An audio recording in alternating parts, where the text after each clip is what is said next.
turnout, early voter turnout, that we haven't seen since 1992.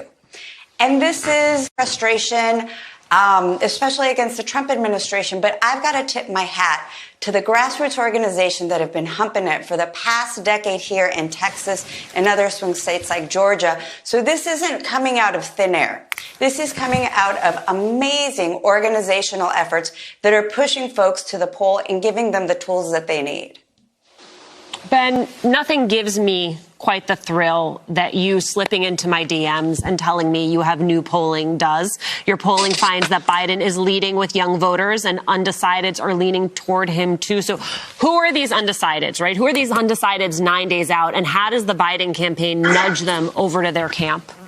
Totally. Well, luckily, there's very few of them amongst young people. And we are seeing young people break hard for Joe Biden in numbers that honestly we haven't seen since Barack Obama in 2008. And, it was interesting when you were talking to Steve Kornacki just a few minutes ago, you talked a lot about how young people in Florida are doing. Well, we're seeing them double their margin of support that they had for Hillary Clinton 4 years ago. They are breaking by 37 points for Joe Biden in Florida. And we're seeing that play out in Texas and Georgia and Arizona. Wait, but one of the things... Slow down.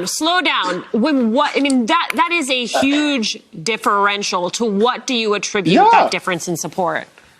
Donald Trump and Joe Biden actually having a pretty progressive policy platform. And the fact that Gen Z and millennials aren't putting up with any of this BS and saying their votes don't matter. I think the other side wants to tamp down this enthusiasm, say, however you vote, nothing's going to change. And they're saying that's not true. Just like we saw AOC say earlier this weekend, she said, we're picking who we get to lobby to make progress on the issues. And so these last undecideds at the end of the election, these people who are on the fence about whether to vote or not, frankly, and they are starting to see all their friends come out and vote. And they're like, holy smokes, maybe I should get in on this. It's the popular thing to do. And that's what all these grassroots groups are going to do over the course of the next 9 days. Say, all your friends are voting. Come down, do it with us. We'll make it fun, easy, and popular.